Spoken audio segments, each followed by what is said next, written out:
Hey guys, Jason Geiman here with PressureWashHelp.com.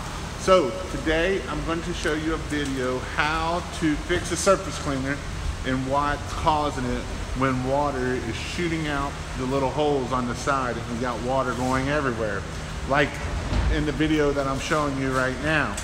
So please go down and subscribe to my channel, and I appreciate it very much. I'll show you what we got going on here and what we need to do to fix it.